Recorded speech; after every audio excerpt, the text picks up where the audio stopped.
चाहिए। अन्ना भी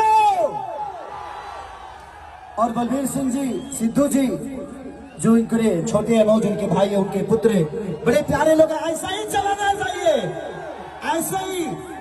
फिर मैं दोबारा आप सबके बीच में जीतने के बाद आऊंगा, लेकिन अभी जा नहीं रहा हूं, अभी गा रहा हूं, ठीक है? यही ना मजा लो, हिला हिला के।